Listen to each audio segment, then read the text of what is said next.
నమస్తే కిరణ్ టీవీ భక్తి ప్రేక్షకులకి స్వాగతం. ప్రస్తుతం మనతో పాటు ఉన్నారు ప్రముఖ ఆధ్యాత్మిక సాధకులు లలితేంద్రనాథ్ గారు. నమస్కారం సార్. నమస్తే అండి. సార్, ఇప్పటిదాకా యాక్చువల్గా నాకు కానీ మా ప్రేక్షకులకు కానీ మీరు ఒక స్టాక్ ఎనలిస్ట్గా మాత్రమే తెలుసు. కాకపోతే ఏంటంటే నేను మిమ్మల్ని ఇంతకు ముందు కలిసినప్పుడు మీరు రమణ మహర్షి గారి డివోటీగా నేను చూశాను. అంటే మీ మాటలు కానీ మీ తత్వం కానీ నాకు చాలా ప్రభావితంగా అనిపించింది. సో ఏంటంటే మీలో ఈ డివోటీ ఈ యాంగిల్ అనేది మన ప్రేక్షకులకు కూడా చూపిస్తే, అంటే మీరు రమణ మహర్షి గారి తత్వం గురించి చాలా గొప్పగా చెప్తున్నారు. సో మా ప్రేక్షకులకి ఈ కొత్తదనాన్ని కూడా అందించాలని నేను కోరుకుంటున్నాను. సో అందుకనే మీతో ఎపిసోడ్స్ అనేది మేము ప్లాన్ చేసుకున్నాం సార్. సో అసలు మీరు ఈ రమణ మహర్షి గారి ఆశ్రమానికి ఎలా వెళ్ళటం జరిగింది, మీ గురించి మీరు ఏ విషయాలు మార్చుకోగలిగారు, అందువల్ల ఒక్కసారి ఇవన్నీ కూడా మన ప్రేక్షకులకి తెలియజేస్తారా? సో నేను ఫస్ట్ 2008లో మెడిటేషన్ అనేది స్టార్ట్ చేశానండి. 2008లో మెడిటేషన్ స్టార్ట్ చేసి నా జర్నీ మొదలైన తర్వాత 2012లో ఫస్ట్ టైం నేను పూణేలో ఓషో మెడిటేషన్ రిసార్ట్కి వెళ్ళాను. ఓకే.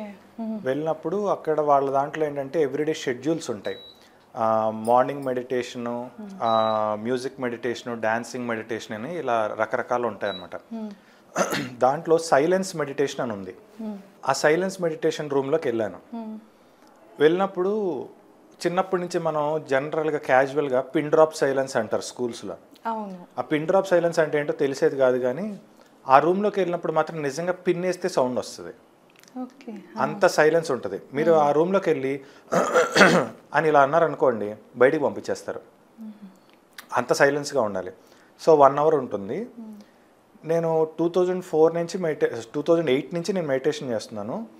4 ఇయర్స్ 2012 ఆ 1 అవర్ కూర్చున్నప్పుడు నాకు అసలు ఈ 4 ఇయర్స్ ఒక రకంగా అనిపించింది, ఆ ఒక్క 1 అవర్ ఒక రకంగా అనిపించింది.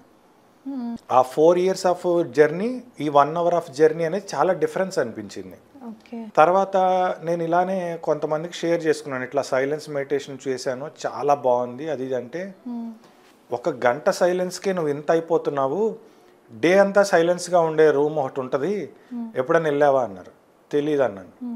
తిరువన్నామలై రమణాశ్రమంకి వెళ్ళి ఒకసారి చూడన్నారు. అప్పుడు నేను 2013లో ఫస్ట్ టైము తిరువన్నామలై రమణాశ్రమానికి వెళ్ళాను. ఇప్పుడంటే కొంచెం జనాభా పెరిగిపోయారు, కానీ అప్పట్లో రమణాశ్రమంలోకి వెళ్ళి భగవాన్ ఫోటో ఉంటుంది అక్కడ, జస్ట్ దాని ఎదురుగా ప్లేస్ ఉంది, అక్కడ కూర్చున్నాను. ఒక వితిన్ 5 మినిట్స్ లోపే నాకు అప్పటి వరకు హిమాలయాస్కి వెళ్ళాలి, మానస సరోవరంకి వెళ్ళాలి, ఇంకా వేరే వేరే ప్లేసెస్కి వెళ్ళాలి, అక్కడికి వెళ్ళి మెడిటేషన్ చేయాలి, ఇక్కడికి వెళ్ళి మెడిటేషన్ చేయాలని చాలా రకాల ప్లాన్స్ ఉండేవి. అక్కడికి వెళ్ళి కూర్చున్న 5 మినిట్స్లో ఎండ్ పాయింట్ ఇదే అని అర్థమైపోయింది. ఇంకా ప్రపంచంలో నాకు ఎక్కడికి వెళ్ళాలని అనిపించలేదు, నా ఎండ్ పాయింట్ అదే అని అర్థమైపోయింది. అంటే మీతో అక్కడ ఎవరు ఏం మాట్లాడలేదు, మీకు ఎవరు ఇన్ఫ్లుయెన్స్ చేయలేదు, మీకే రియలైజేషన్ అయింది. అవును. ఓకే. తర్వాత ఇప్పటికీ నేను తిరువన్నామలై వెళ్తూ ఉంటాను తప్ప ఇంక వేరే చోటకి ఏదన్నా ఫ్యామిలీతో ఎప్పుడైనా వెళ్ళాల్సి వస్తే వెళ్ళడం తప్ప, నేను ఇంటెన్షనల్గా ఎక్కడికైనా వెళ్ళాలి అనిపిస్తే తిరువన్నామలై, ఇంకా ఎక్కడికి వెళ్ళను. ఎందుకంటే నాకు అక్కడ బాగా నచ్చింది.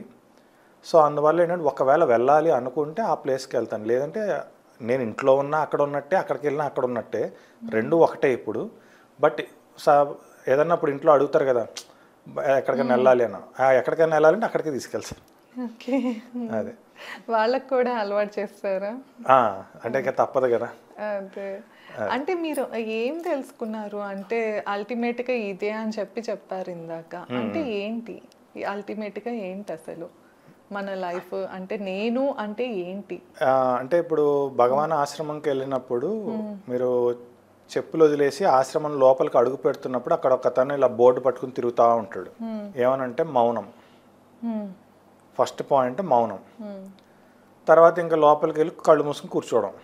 ఈ రెండే ఉంటాయి, మౌనం, కళ్ళు మూసుకుని కూర్చోవడం. ఇంకా అంతకుమించి అక్కడ పెద్ద ఫిలాసఫీ ఏమి ఉండదు. భగవాన్ ఉన్న రోజుల్లో ఏంటంటే ఎవరన్నా కానీ వచ్చి భగవాన్ మాకు అది ఇది అని అంటే, ఆ డిస్కషన్ చివరికి అసలు నువ్వెవరు అనే దగ్గర ఎండ్ అయిపోద్ది. భగవాన్ నువ్వెవరో తెలుసుకో అని చెప్పి చెప్తారు. అక్కడికి అది ఎండ్ అయిపోతుంది ఆ డిస్కషన్ ఇంకా. సో ఆ నేనెవరు అనే సెల్ఫ్ క్వశ్చనింగ్ అనమాట, సెల్ఫ్ ఎంక్వైరీ. ఆ సెల్ఫ్ ఎంక్వైరీ అనేది స్టార్ట్ చేయడం జరిగింది. ఈ సెల్ఫ్ ఎంక్వైరీ అంటే 2013 వరకు నేను సెల్ఫ్ ఎంక్వైరీ చేయలేదు. మెడిటేషన్ చేసుకుంటున్నాను కానీ సెల్ఫ్ ఎంక్వైరీ అనేది లేదు. 2013 నుంచి సెల్ఫ్ ఎంక్వైరీ స్టార్ట్ చేశాను. సెల్ఫ్ ఎంక్వైరీ స్టార్ట్ చేసినప్పుడు ఇప్పుడు చాలామంది నేను ఎవరు అని తెలుసుకోవాలి అన్నప్పుడు, అవునా నేను ఎవరు అంటే ఏంటి, ఏం తెలుసుకుంటాం, ఇలా ఒక కన్ఫ్యూజన్స్ వస్తాయి. ఇక్కడ 2 రకాలుగా తెలుసుకోవాలి మనం. నేనెవరు అన్నదానికి మీకు ఎవరు డైరెక్ట్గా వచ్చి సమాధానం చెప్పరు. నేనెవరు అన్నప్పుడు ముందు మీరు ఎవరు కాదో తెలుసుకుంటే అప్పుడు మీరు ఎవరో అర్థమవుతుంది.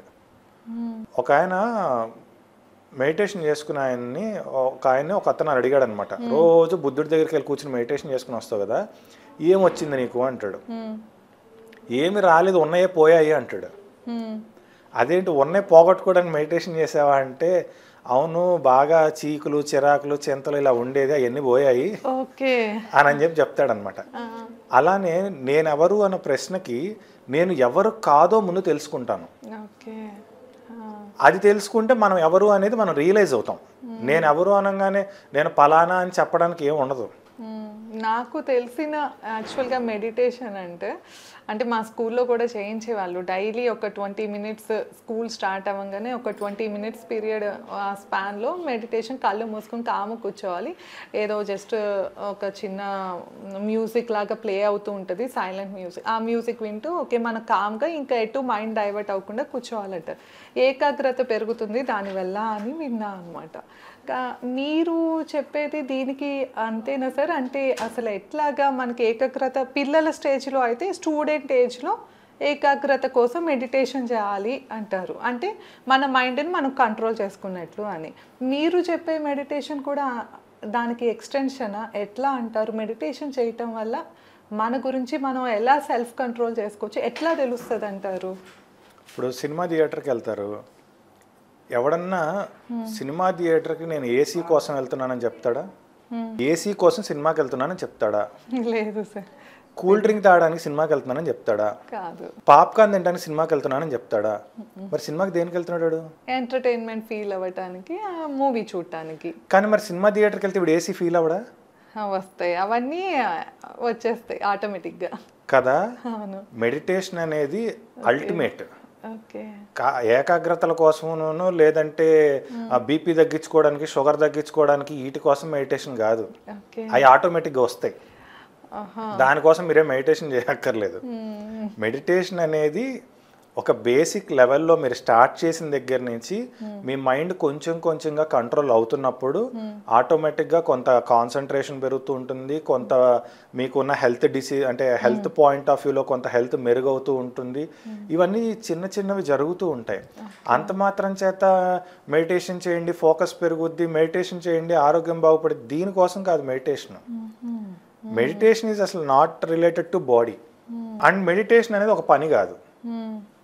నేను ఇవాళ కూర్చున్నానండి, కళ్ళు మూసుకొని ఒక 2 గంటలు మెడిటేషన్ చేశాను, అసలు సూపర్గా ఉంది. 2 గంటలు కూర్చొని మెడిటేషన్ చేయడం ఏంటి, 3 గంటలు కూర్చొని మెడిటేషన్ చేయడం ఏంటి? మెడిటేషన్ అనేది ఒక నిరంతర ప్రక్రియ. దానిలో భాగంగా నువ్వు కళ్ళు మూసుకుని కూర్చోవడం అనేది ఒక ఆస్పెక్ట్. కూర్చుంటావు, 2 గంటలు కూర్చుంటావు, 3 గంటలు కూర్చుంటావు, అంతా మామూలే.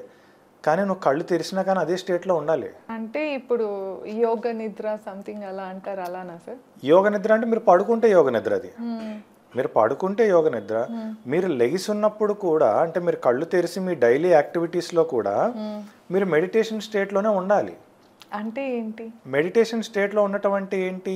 మీరు ఏ పని చేస్తుంటే ఆ పని మీదే మీ ధ్యాస ఉండాలి. అంటే అది కాన్సన్ట్రేషన్ అంటారు, అదేనా? అదే కాన్సన్ట్రేషన్ అనే పాయింట్ అనకూడదు. మళ్ళీ కాన్సన్ట్రేషన్ అంటే ఇక్కడ ఫోకస్ డీవియేట్ అవుతుంది. ఇప్పుడు మనం ఏం చేస్తామంటే ఒక పని చేస్తూ ఉంటాము, కానీ వేరే పని మీద ఆలోచన చేస్తూ ఉంటాం. అవును, మైండ్ అలాగా వెళ్ళిపోతూ ఉంటుంది. ఒక పని చేస్తాం, ఇంకో దాని గురించి ఆలోచిస్తాం. పోనీ ఈ పని చేస్తూ ఒక్కదాని గురించి ఆలోచిస్తావా, ఈ పని చేస్తూ 100 ఆలోచిస్తాం. అవును. దానివల్ల ఏమవుతుందంటే దీని మీద దృష్టి తగ్గిపోతుంది, మనకి ఫోకస్ తగ్గిపోతుంది ఇక్కడ. సో అలా కాకుండా ఏ పని చేస్తున్నప్పుడు ఆ పని చేయటం కూడా మెడిటేషనే. ఓకే. సో అంటే ఇక్కడ ఏంటంటే మైండ్ మనల్ని కంట్రోల్ చేయకూడదు, మనం మైండ్ని కంట్రోల్ చేయాలి. ఓకే. మనం మైండ్ని ఎలా కంట్రోల్ చేయాలి? మీరు దాన్ని తాడుతో కట్టేస్తేనో నాకు ఆలోచనలు రాకూడదు. చాలామంది మెడిటేషన్ అనగానే మైండ్ కంట్రోల్ చేసుకోవాలి, మైండ్లో ఉన్న థాట్స్ తగ్గించేసుకోవాలి, థాట్స్ రాకూడదు, ఇలా చాలా రాంగ్ ఆస్పెక్ట్స్లో ఉంటారు. ఎవరికైనా మెడిటేషన్ చేసినా మెడిటేషన్ చేయకపోయినా థాట్స్ వస్తూ ఉంటాయి. థాట్స్ అనేది ఏంటి? మన బాడీలో బ్రెయిన్కున్న ఒక మెకానిజం అది. సో థాట్స్ క్రియేట్ అవ్వకుండా ఎలా ఉంటాయి? క్రియేట్ అవుతానే ఉంటాయి. నువ్వు థాట్స్ని ఆపావు అనుకోండి, ఏదైనా బ్రెయిన్ డెడ్ అయిపోయే అవకాశం ఉంటుంది. సో థాట్స్ని ఆపటం అనేది ఏమి ఉండదు. ఈ థాట్స్ ఆటోమేటిక్గా ఆగుతాయి. ఎప్పుడు ఆగుతాయి అంటే మనం అన్వాంటెడ్ థింగ్స్ మీద ఫోకస్ తగ్గించే కొద్దీ థాట్స్ కూడా తగ్గుతూ ఉంటాయి. ప్రతి మనిషి లేచిన దగ్గర నుంచి వాడి పనేదో వాడు చేసుకుంటా ఉంటే ప్రాబ్లం ఉండదు. అందరి పనుల్లోనూ ఏలు పెట్టి అందరి జీవితాల్లోకి తొంగి చూసి అన్ని తొంగి చూసి వీడు ఆ వాటి గురించి ఆలోచిస్తూ వీటి గురించి ఆలోచిస్తూ ఉంటే మరి అవే కదా థాట్స్ అంటే. డైలీ యాక్టివిటీస్లో మన పని మనం చేసుకుంటూ వెళ్తే మనకు థాట్స్ ఎక్కువ రావు. మనం ఎప్పుడైతే మన పని కాక పక్కాడ పనిలో కూడా ఏళ్ళు పెడతాం అప్పుడు మనకు థాట్స్ పెరుగుతాయి.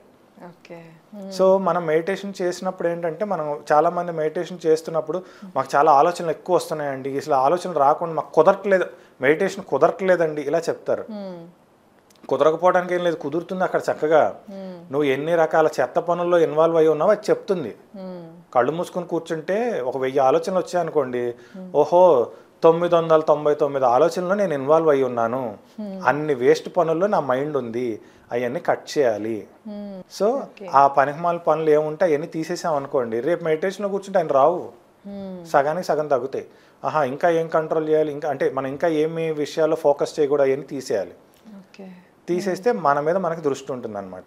మన మీద మనకంటే ఇప్పుడు ఫ్యామిలీ గురించి కానీ ఇట్లా ఆలోచిస్తాం కదా, జనరల్ గా అది కామన్ కదా, రేపు ఏ పని చేయాలి అని ఆలోచిస్తాం కదా, అవి ఓకే కదా. అంటే మన డైలీ రొటీన్ లో మనం చేసే ఆలోచనలు మన పనులు అదంతా మామూలే, కానీ పక్కన వాళ్ళ గురించి పట్టించుకోకూడదు. మన అన్వాంటెడ్ మనకు అవసరం లేనివి. ఇప్పుడు పక్కన వాళ్ళు అంటే, ఇప్పుడు మీ ఇంటి పక్కన వాళ్ళు వచ్చి మిమ్మల్ని ఏదైనా హెల్ప్ అడిగారు అనుకోండి, మేము పక్క వాళ్ళ గురించి పట్టించుకోమండి, అలా కాదు కదా. జస్ట్ మనకేంటి, మనకు అక్కర్లేని వాటిలో మనం ఏళ్ళు పెట్టకూడదు. ఇప్పుడు టీవీ సీరియల్స్ ఉంటాయి, ఉదయం నుంచి రాత్రి దాకా సీరియల్స్ వస్తాయి, అన్ని సీరియల్స్ చూడాలా? అసలు సీరియల్ చూడాలా? అవసరం లేదు కదా. ఇప్పుడు సీరియల్స్ కూడా ఏంటి, మీకు సీరియల్కి సినిమాకి తేడా లేకుండా ఉన్నాయి, అందులోని ఫైట్స్ సాంగ్స్ వచ్చేస్తున్నాయి. తర్వాత న్యూస్ పేపర్స్, ఒకప్పుడు అంటే మనకి న్యూస్ తెలియదు కాబట్టి న్యూస్ పేపర్, కానీ ఈ రోజున అసలు టీవీ పెట్టిన దగ్గర నుంచి నిరంతరం న్యూస్లు వస్తూనే ఉన్నాయి కదా. సో మనం ప్రత్యేకించి న్యూస్ పేపర్ చదవాల్సిన అవసరం లేదు, ఎక్కడ ఏం జరిగినా క్షణాల మీద తెలిసిపోతుంది. మనం న్యూస్ ఛానల్ చూడకపోయినా మన చెవిలో పక్కనోడు చేసేస్తాడు. సో నువ్వు ప్రత్యేకించి న్యూస్ ఛానల్ చూడక్కర్లేదు, న్యూస్ పేపర్ చదవక్కర్లేదు. ఇట్లా మనం చాలా విషయాలు మనం కంట్రోల్ చేసుకోవచ్చు. ఇలాంటి అన్వాంటెడ్ థింగ్స్ అన్ని తీసేస్తే లైఫ్లో మనకు క్లారిటీ పెరుగుతుంది. మనం ఏం పని చేయాలి, మాకు టైం లేదు. నువ్వు టైం లేదంటే అనవసరమైన వాటిలో తల దూరిస్తే టైం ఉండదు. అవన్నీ కంట్రోల్ చేస్తే ప్రతి మనిషికి బోల్డ్ టైం ఉంటుంది. అంతే. ఓకే సార్, నెక్స్ట్ వీడియోలో మరిన్ని విషయాలు తెలుసుకుందాము. ధన్యవాదాలు. నమస్తే సార్.